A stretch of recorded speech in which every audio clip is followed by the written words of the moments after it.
Okay, I'm so excited to present Joyce. Joyce and I did a discovery call, my apologies, about a year ago now, and she approached me as somebody who works full-time in senior management for somebody else's company. She has two young kids. I believe they're both under the age of 10. I'm sure Joyce will correct me if I'm wrong. She runs half marathons for fun. So Joyce is, the most like ambitious, courageous person that I know. And she's had more stumbling blocks than anyone else I know with her cleaning business. But she's reached 20K a month and she's learned a ton. So I'm going to bring her on the stage and we're going to start asking her questions. Stick around to the end because I'm going to ask the most common question that we get at the end of the video. Welcome, Joyce. Thanks for having me. I'm so excited for this one. I remember our discovery call and I remember saying to you, I'm putting you in the hot seat in a year. Do you remember it? Yeah, and I was like, bring it, let's do it. And so about a year ago, you decided to start your own cleaning business. This is not something that you'd already done before. So walk us through that journey from, I think I want to do this thing, to actually doing it. Like, what made you go, I want to start a cleaning business out of all the businesses you could start? Yeah, a couple of reasons. I have always been fascinated with people that started businesses. That's just kind of been a dream of mine, but I had no idea how to do it.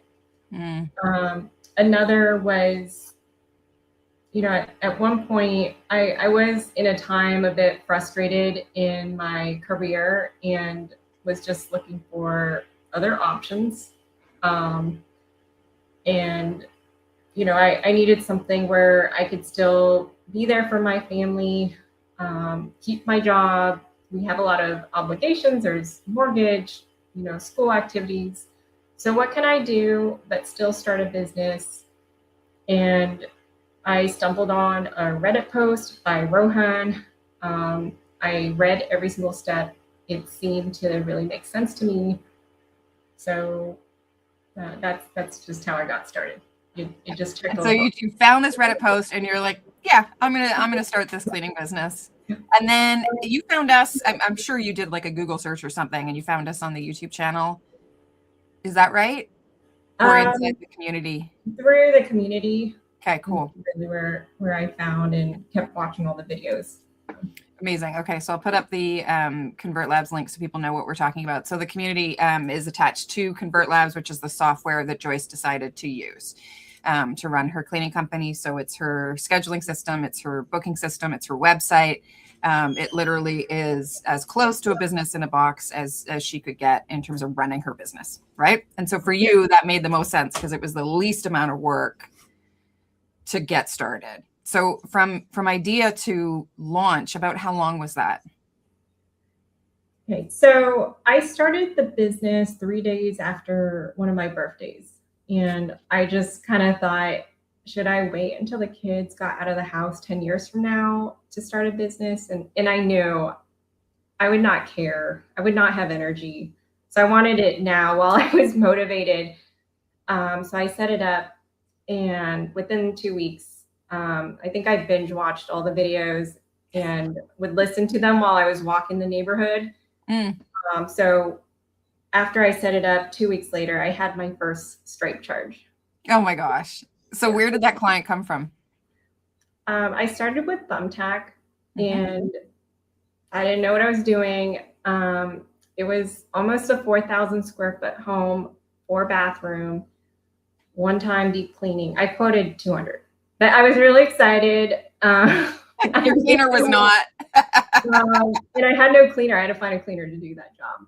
Okay, so the book and scramble, as you know, we talk about book and scramble all the time. Because people will often ask, do you hire cleaners first or do you get your clients first?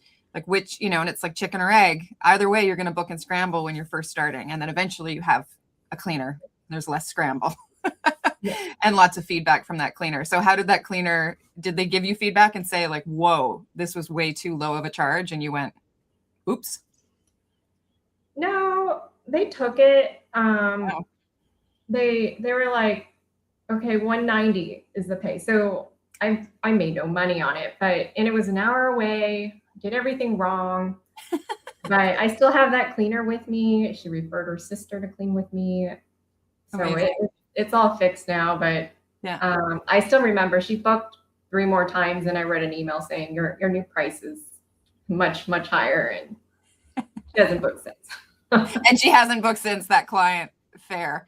Yeah. Fair. But I mean, that obviously isn't a problem because you're at 20K a month now. So the journey from that very first lead to the 20K a month, let's talk a little bit more about that. So first, let's talk about the model that you're following. So are you using independent contractors, and how much are you paying them approximately? So what I now know is follow pretty much the guidance for cleaning company blueprint to the T. Don't tweak it.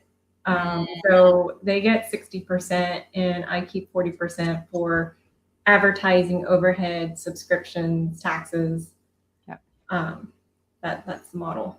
So what's your percentage point from that, would you say, approximately? I know that's tricky, but like 20%, 30%. Obviously it's not 40 because you pay your cleaner 60. So I guess maybe 30%, but it's heavily being reinvested this year. Yeah. Yeah. And so talk to us a little bit more about your reinvestment. So I know one thing I really appreciate about you, Joyce, is that you're able to test things and then share in the community what's been working for you. And I mean, you've tested more than anyone I know. Like, for everybody listening to this, if you want to know, did Meta work? Did you even do lawn signs? I think you did. No. Okay. Skip lawn signs. I did flyer the neighborhood. But you did local flyer ads. Yeah. You did Google local service. You did Thumbtack, Yelp, pay-per-click. I've probably texted over 500 realtors. I did get a couple bookings from that. Yeah. Yeah, you're the master of testing. Like, there's nobody better at testing than you are, because you're willing to invest a bit of money and then look at, did this work or not, and then pivot. The minute you're like, no, this is not a channel that works for me. So something's working. What is it? So right now, I'm really focused on local search engine optimization. And I stumbled upon Facebook marketing because no other channel worked. Like, none of them worked. They were saturated. The cost was high. The lead quality was poor. They weren't sustainable. Yeah. So this was more of a Hail Mary marketing avenue. I just thought, if this does not work, I don't know. TikTok, I don't know. I probably would have gone there next, but Facebook's working for me right now. Yeah. So Meta ads. Where you're connecting directly with them, and you are working with an agency that's helping you, right? Yeah. And I think one thing I did have to get over it, they just shared that you have to put your face for the local community to see you. Not a lot of people feel comfortable with that, but I just thought, okay, I can take a few comments that are negative for the sake of, helping my team. So did you get comments that were negative? Oh, yeah. Really? Oh my God. Tell me more. I mean, when you put yourself out there, people will say, this is the worst service. And you have the option to leave it or take it down, but, you will get comments.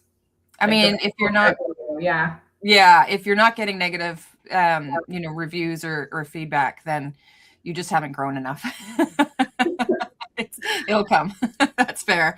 So, so the agency manages your stuff. So you pay them a fee, and then they manage all the ads. And then what happens? Do they call you? Do they DM you? Do they text? Do they book online? Like, what's the process? Okay. So it starts with, having a creative. You introduce yourself, and there's a lead magnet. So it's just get a quote, click this button. So it goes through a form. They need to fill out the square footage, bathrooms. Is it one time or recurring service? From there, we get a lead. A lot of them, they're probably doom scrolling while at work or in bed late at night. So we do try to call them, but a lot of them say, call me the next day, the next morning. They're not buyers who need a clean in the next 7 days, most of them. They're thinking about it. So a lot of them book within 30 days or 60 days after engaging, which really works with my schedule. So I do try to call them twice. Then we just do a quote, since we already know the square footage, number of bathrooms, what type of service, and then there's automated follow-ups that, you know, keep going out until they opt out or not. So from the buyer's point of view, from the person who's like, so I'm doom scrolling on Facebook, I see an ad and it's a picture of Joyce and her husband and her kids. Like, it's very raw. It's not polished, right? You're not doing like an AI fancy version of yourself. You're doing, you know, like a family photo. Do I have that right? Yeah, that's right. They say like native, non-AI, like someone that is local, really resonates with the local community. And you're wearing like your branded t-shirt for your company. You're smiling, you're being yourselves, but you're like, look, we're local, we're happy. We want to clean your house, right? For busy professionals. For busy professionals. Okay. So you're fine tuning your market. You're not just trying to reach everybody. And then you have like a form that they're doing where they're saying, you know, this is my size of house. This is how often, and you're filtering out people that want just one-time cleans. Is that right? Right now I do take them. Like a move in, move out, or I just want it done once to test it out. We still take them. Fair? Yeah. I mean, they'll still come in, but if they can't afford your service, there's a way for you to be like, get out of here. Yeah, they'll either tell me that they're like, you're not reasonable. This is so ridiculous. We'll get fair. I mean, we're not doing cheap cleaning. It's not the cleaning by company blueprint way. So that's fair. You'll definitely get some pushback on that, especially if they're doom scrolling. They're in like a negative state of mind as well. And they probably haven't done their research on how much it actually costs to hire a cleaner. So that's amazing. And how many, do you know your numbers in terms of how many you've booked from this process? Over 50 at this point. Incredible. And a lot of them are recurring, so weekly, bi-weekly. So it definitely helps my recurring numbers through this method. I've tested all the methods. This has been the best avenue to get recurring clients for me. Amazing. And then you have a virtual assistant because you work full time. You're a mom, you've got the kids, and you're a runner. Like, you're busy. So you've hired a virtual assistant. So you've had to train them on how to manage this whole process, right? Yeah. And before I started, you know, it was pretty chaotic. I did implement it's called the Entrepreneur Operating System. So there's a scorecard. We built the procedures together. I trained her on the weekends, or I would record Loom videos and then ask her to make a procedure. But when I set up the scorecard, you know, I kind of saw she did things differently, but it was still green for that metric. And, you know, I just kind of thought, well, you know, I guess that's fine. It's not how I would do it, but, you know, you have to kind of like let some things go. So I think, talk to us about the difference between your day job and now, because you work in management in your day job. So you manage people on a daily basis and you're a very systematic thinker. The fact that you even just talked about EOS, your Entrepreneur Operating System. Did I have that right? Yeah. Yeah. So it's a strategic way of like figuring out what you need to focus on every day. So what's the difference between your 9-to-5 job and how you operate and then your cleaning business? Like, what have you learned as a result of owning the cleaning business? I think the main thing, there's a lot of transferable skills. I would say it made me realize what was revenue generating at my work versus busy work. Because in your business, you have busy work or things that move the needle. You have to really prioritize that. Also, cleaners want to feel appreciated. My team wants to feel appreciated. My VA wants to feel appreciated. So you have to kind of, do that as well. Yeah. So it's kind of constant praise, Yeah. positive feedback. Like, you're amazing, like multiple times a day. Yep. Probably more than you thought you needed to do, right?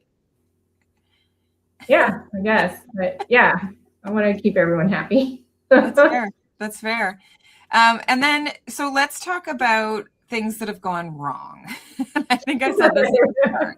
Like, you've had your fair share of what we call Nancy's. Nancy is a high maintenance, low reward client. So she is very demanding. She loves to micromanage the cleaner, even though she would never say she's a micromanager. Of course not. But she very much is. And threatens 1-star reviews, doesn't like the price. Like, out of anyone I know, Joyce, every time I talk to you, I'm like, oh God, what you got for me today? So can you tell us a good, what's happened, kind of the negative experiences that you've had with your cleaning business?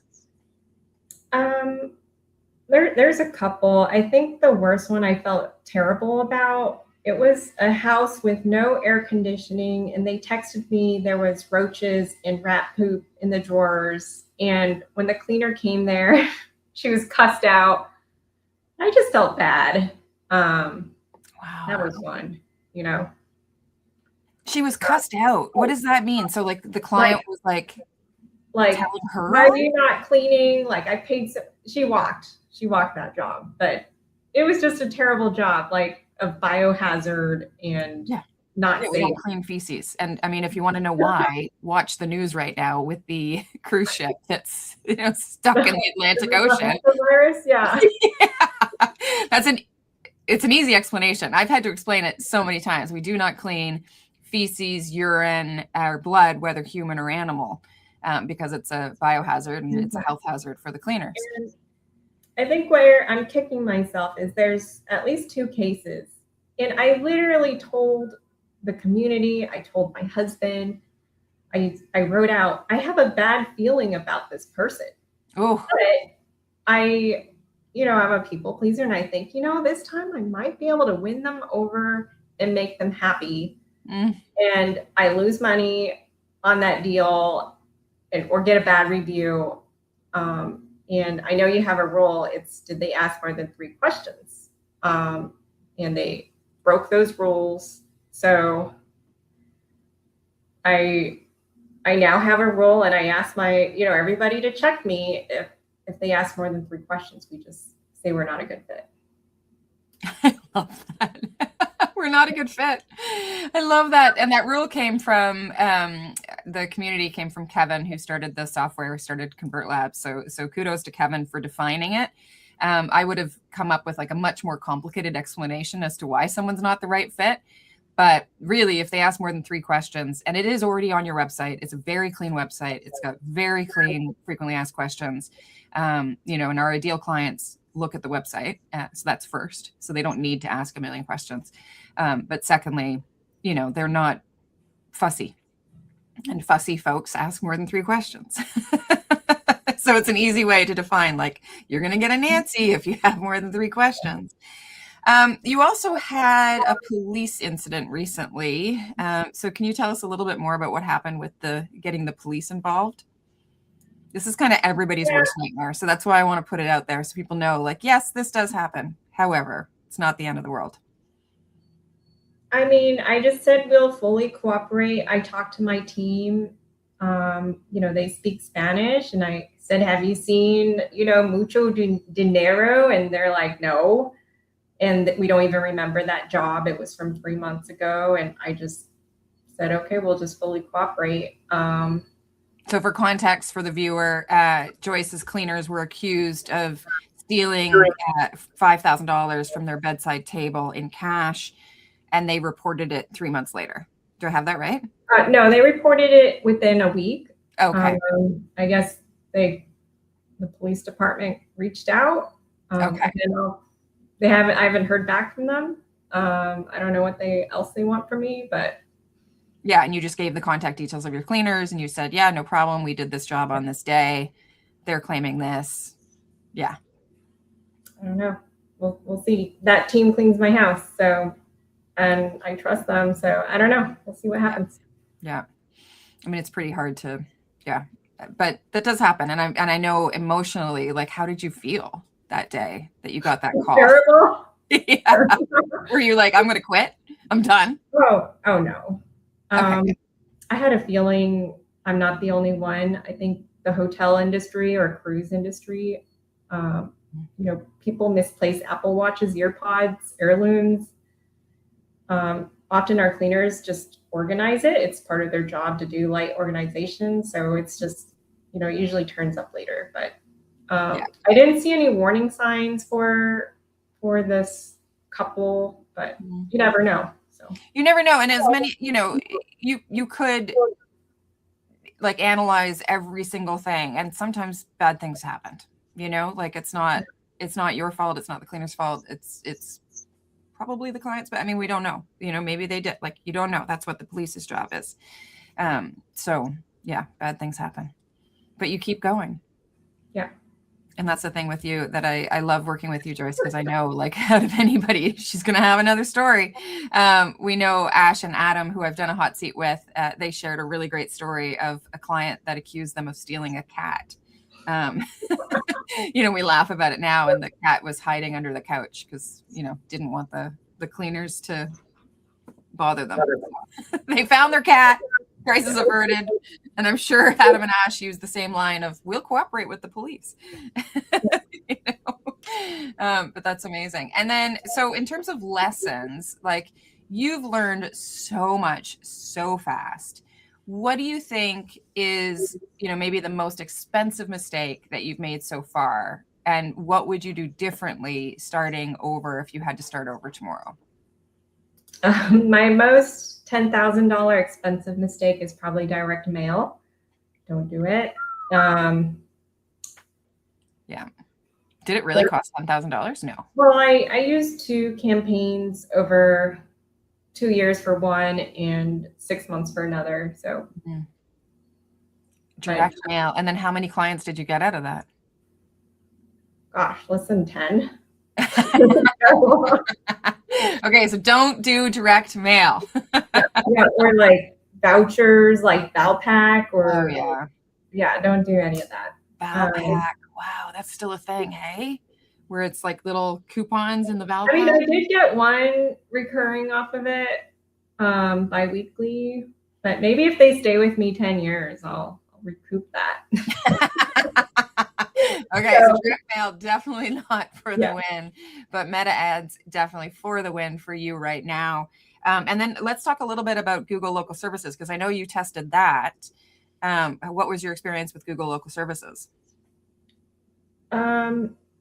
My challenge was I had it on $4 million a week budget, and I would get 2 calls a month. They were $80, and they were like worst, terrible quality clients. So it just was not working. And you're in Houston, Texas. So I'll pull up your website here in a second so people can see it. In Houston, it's quite competitive there because it's quite large, right? Yeah. Oh yeah. It is pretty saturated for the common marketing channels. Absolutely. So I just typed in best cleaning services, Clear Lake, Texas, because you named your company Clear Lake Maids, and you're in the 3-pack, which is amazing. So that means your SEO work is working for Clear Lake anyway. And I know Clear Lake is not a large area. So let me just scroll out here. Sorry, can you see my screen? I didn't even check. Yeah, I can. Okay, great. Okay, so we've got Houston here. Have I even got all of Houston? I think that's all of Houston, right? Yeah. This like white area. Yeah, okay. It's huge. It's huge. Like, what's the population of Houston now? It's a few million, no? Yeah, like 8 million. 8 million. Like for including the surrounding areas. Okay, so like a quarter of the size of Canada. I'm in Canada, so like that's an insane number of people. So I'm really glad you didn't name your company Houston Maids, because you're trying to get 100 clients to reach $500,000 a year. 200 clients is about $1 million a year. So you don't need a massive search base for your company. But then you've got it here. So in your H1 heading, which is what this is, professional house cleaning services in Houston area, spot on. And then you've got the beautiful widget where you're showing exactly how much it is, so they can enter in, you know, whatever their size home is, how often they want it, and you can see the price right here. So this helps you to filter out the tire kickers, which is amazing. So this is perfect. And it's working, because when you look at the Google 3-pack, you know, you can just do cleaning services. I know League City was next door to you, but I'll just do that. And then you could see it, you know, it comes up right away. Oh, and now you're second on the, here, I'll show this page instead. You're second on the 3-pack when I did that search there. Which is amazing. So this is free leads. This is what Joyce has learned within our community in terms of, you know, not having to pay. These are up here are the Google ad, the sponsored results. So this would be the Google local services. And these guys are paying as much as $80 a lead, right? Yeah.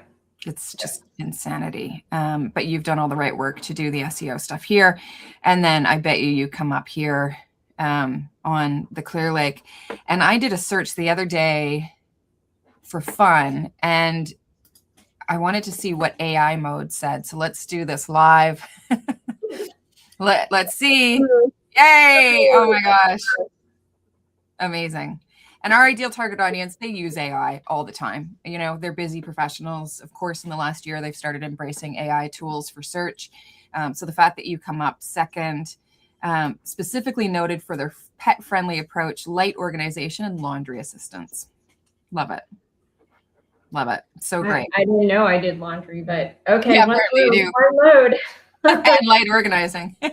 Apparently you do, according to this. But the fact that you're right underneath Molly Maids, which obviously is huge, is an incredible success. Yeah. And in only a year, like, you know, other people are paying thousands of dollars to try to figure this stuff out. And you have. So kudos to you for that, Joyce. That's amazing. We're getting comments from the community, by the way. They're all going, go Joyce, yay Joyce. Oh. So thank you guys. I will open it up to the audience shortly so that they can also ask questions. But before I do that, I want to know, if you were to look at yourself from 2 years ago, before you had started your company, and you know, you're watching this video at lunch, and you know, you're just thinking about it, what is the very first thing that you would tell that version of you that's out there thinking about doing this? I don't know, just do it and learn along the way. The only change I would make is before you name or start your company, because SEO is so important. If you think of how much marketing spend it takes to acquire a customer, yep, like tens of thousands, if you name your company right, by looking at the search volume, you know, the keyword difficulty. I know you say you name it the city and then what you are.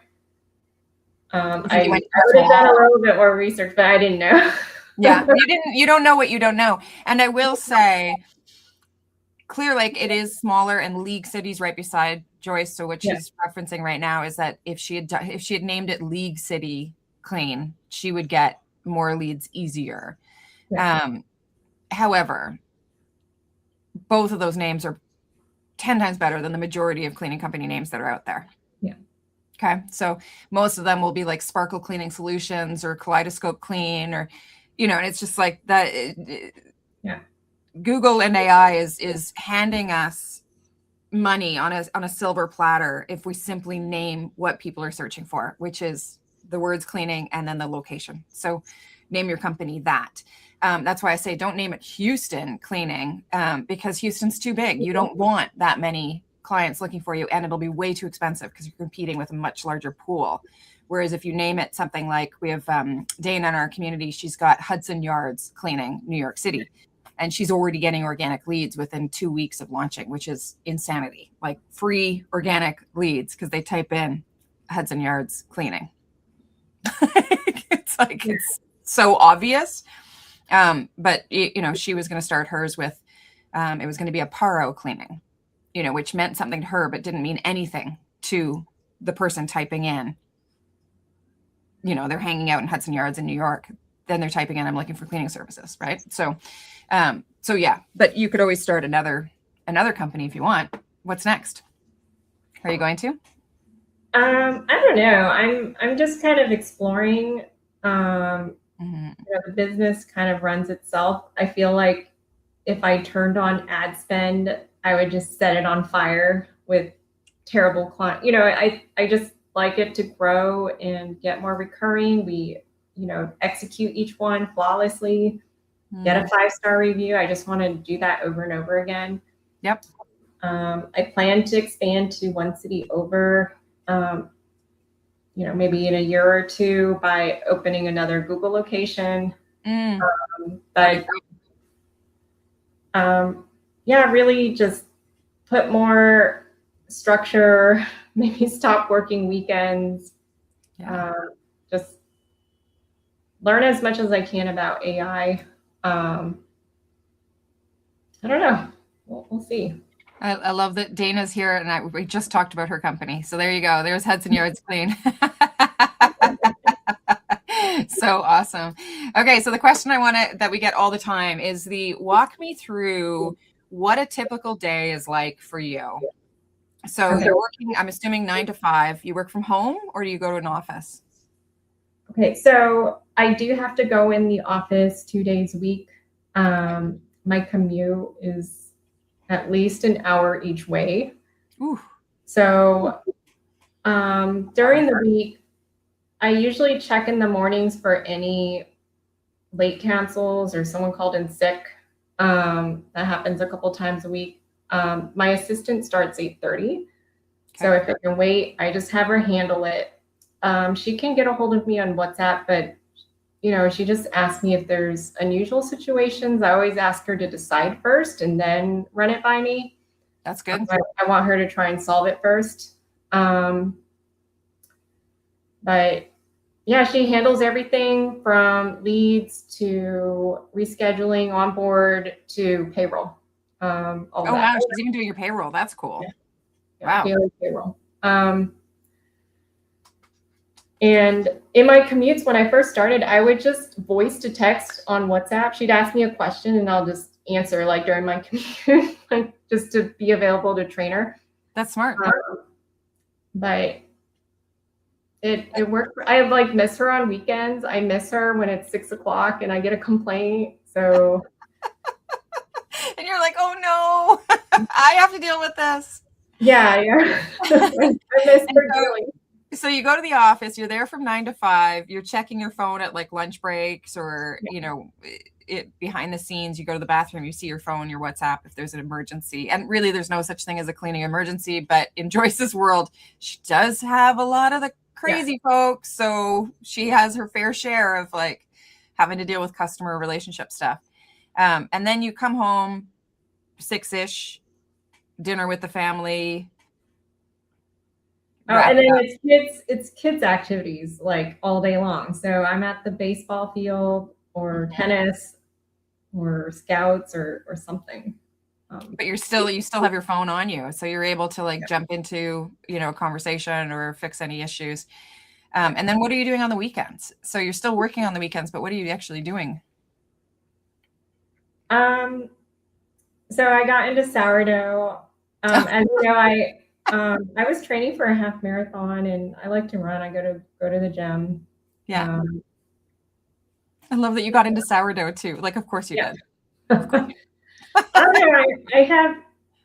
I actually have a lot of free time. Isn't that wild? Yeah. Do you watch Netflix? I don't know. I don't really we'll watch a show, but we'll do like one episode a week. Wow. Okay. Yeah. So the big difference between Joyce and everyone else is that she's not spending 4 hours a night watching television. Yeah. Is that fair to say? Oh no. Yeah. Yeah. That's not interesting to you. No. Yeah, that's great. Okay, I love it. All right, I'm going to open it up to questions from the audience. So if you guys have any questions, please put it in the chat. And Joyce, feel free to ask me any questions if you like. You've got me for a few more minutes, so I know, I'm here. I guess my question is, when did you kind of turn your brain off from like, let me stop messing with my business and making it worse and go find another hobby? It's such a great question because like I am such an entrepreneur and I'm such a like, let's just keep tinkering with this and make this and make this and make this better. I would say after about 50K a month, when my sister said to me, the majority of what you're doing is nonsense. And I was like, what are you talking about? I'm working so hard. And she's like, the business is working. Stop it. I'm like, okay.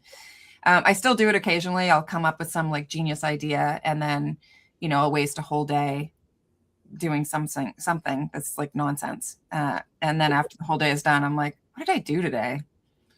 Absolutely nothing. But in our case, like our leads are coming in organically through SEO. We've existed since 2021. It's now 2026.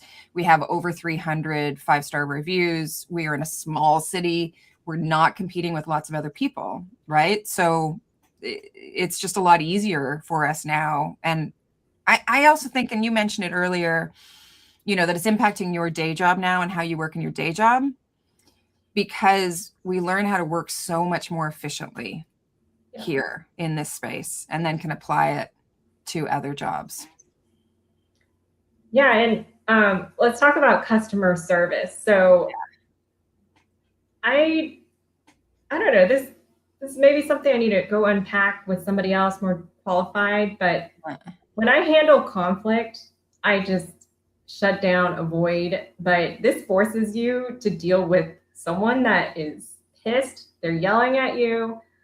They're talking about all this other nonsense that's not related to cleaning. And you got to calm this person down and just ask if you want to re-clean or partial refund. You just have to go deal with it. So after getting practice with that, I think it's kind of helped, with managing just different personalities better and just not being afraid of it, of a hard conversation. Yeah. Yeah. And you know what? I don't have to have those conversations as much anymore, because we onboard our clients so carefully now, right? So the minute we get a booking, we clarify. First off, they're always booking online. So they're not like, it's 9 times out of 10, they've booked online. 10% of the time they'll call and I'll answer the phone, and I'll walk them through it. But most of the time they're booking online. But I onboard them in terms of asking them clarifying questions. Like, when was the last time your home was cleaned? Was it within the last 30 days? Yes or no? And then if it's a no, then we had what's called a first time clean, which other cleaning companies will call a deep clean, but we don't call it that because we know people get really mad when they think your deep clean is not as deep as their deep clean. And it's just too subjective. So now we define it. And then we say to them, and by the way, your home is never going to be spotless in one clean. That's not how cleaning works. We got to do it every 2 weeks. How are Wednesdays for you? So we just control the conversation a lot more. And we make sure that we're constantly saying recurring service is the way to go. And no, it will not be spotless in one clean. And then if they want to go away, that's fine. They can go and get upset with some other company that has promised that they could do that, because we know we can't do that, right? We'll do our best, but it's not going to be perfect. And then we say we have a re-clean, a 24-hour guarantee. If you need a re-clean, please let us know the specific spots, send us photos, and then we'll arrange a re-clean within the next 7 days. Then if they call and they're irate, first off, I don't answer that phone call. Right. So that's the big difference between beginning and now, because I'm like, I can tell from their voicemail that they're so angry. And so then that triggers, oh, would you like us to arrange a re-clean? Please send us the photographs. And like sometimes people are just emotional and they want to just dump on a cleaner. And I'm not available for that. It's like, no, I'm going to force you to be mad tonight in your house. And maybe you'll write a 1-star review, but I'm not scared of that 1-star review. And then the next day, they'll get the email. I've scheduled it to go out at 9 a.m. I'm very specific in my communication. I only communicate between 9 a.m. and 5 p.m. right? So I don't care if they think this is an emergency. They should have planned their cleaning well ahead of whatever their deadline was, right? So if they're freaking out because key exchange is at 5 and we didn't do a good enough job, that's on them, right? Even though, yeah, we should have, we missed something, but hey, we have this reclean guarantee. And so a lot of that just has gone away. That's the honest answer. Like, I just don't deal with angry people like that anymore, because there's no world where we get dumped on. Like, no, it's just a full stop. That person needs therapy, and I'm not going to let them. I'm not going to let them dump on me. All right. So Deji asks, firstly, great job, Joyce. My question is, what's been the best channel to find cleaners? Great question, Deji. Thank you for asking it. So where do you get your cleaners from? You gotta try everything. I found a good one off of Facebook, and then she referred someone that was good. I asked all of my church friends. And I mean, it was first, who wants a cleaning? And they're like, you're too expensive, but my cleaner needs more work. So, you can see if any of your friends want to help their cleaners. That's the way. And next door. But I would rotate. You rotate around. Yeah. Yeah, that you're looking for cleaners. So you're not paying like Indeed for ads or anything like that. You're finding them just through free social media channels. So I looked at the data for a year for Indeed, and I was never able to retain any of those cleaners long term. They needed full-time work. So you were like, no, okay, fair enough. Fair enough. Okay, the next one, and I can't see this person's name. So 7799 we'll go with, it's Milanova, right? It's Raina. Raina, thank you. Do you know her? Yeah. Oh, great. Okay, Raina. Okay, great. She's in our community, isn't she? My apologies for not knowing her name well enough. So she says, Joyce, you inspire me every day. My question is, what are the plans to expand your service to Northwest Houston? Kind of urgent, no pressure. So I wonder why that's kind of urgent. There's lots of opportunity, and I talked to another Houston company that refers me their extra jobs out of their area to me.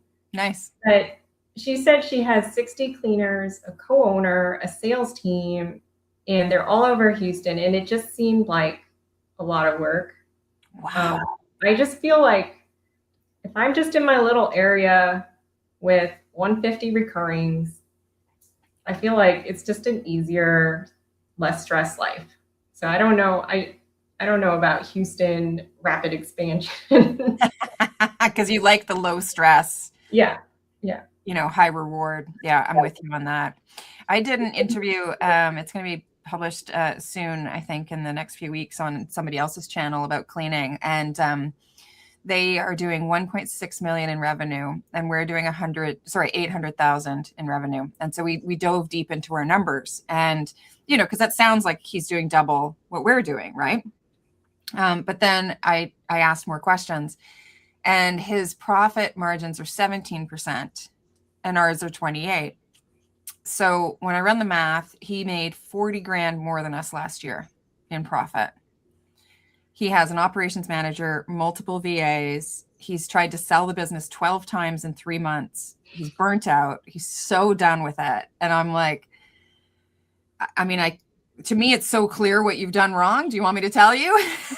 And I'm like, simplify every single part of this business. So here on this channel, we really coach hard on pay your cleaners 60%, keep it simple. They know what they're doing. They do not need you to tell them what to do. He has a whole training program and an employee program. And, our entrepreneurial brains will always make more work for us. Right. And what he should have done is found a really great hobby, kept the business so stupidly simple, and then use that free time, that creative energy that he has, and put that into something else. In your case, it's running, it's taking care of your kids, it's bringing them to the sports stuff, but you still have an entrepreneurial brain. I see you sometimes coming up with ideas and then being like, wait, is this a good idea, or am I just making work for myself? And definitely, I make a lot of work for myself. So it's easy to call it on someone else because we can see it now, right? Yeah. Yeah. Thank you for your questions, guys. This has been great. Joyce, I am so very proud of you. And like I said at the top, you have gone through unbelievable ups and downs with your journey. All you have to do now is hold and let the bookings come in. The meta ads are working and you're going to reach 50K a month. And once you do that, we're going to get you back into this hot seat call. I love doing the follow-up interview on what else has changed, what else you would recommend for someone else. So I so appreciate you and your contribution to our community as well. If anybody wants to join us and you're watching this and you're like, what are they talking about? What is this community? Sign up for our newsletter. I'll put this here and I'll drop it in the comments as well. This will eventually change to just cleaningcompanyblueprint.com without the dashes, without the beehive link. But for now, this is what we have live. But if you would like to book a discovery call with me, a one-on-one where we talk about your situation, where you are, what you should name your company, whether it's going to work in your area, you just go to cleaningcompanyblueprint.com and you choose a time and we do a one-on-one together. So exactly like Joyce did a year ago. I'd love to meet you and get to know you. And thank you to Joyce. And if people want to reach out to you, what's the best way to reach you, Joyce? Is it through clearlakemaids.com? Yeah, or you can find me in the inner circle. Okay, perfect. Or you can find Joyce in the inner circle inside our community. So thank you. And that's all for us.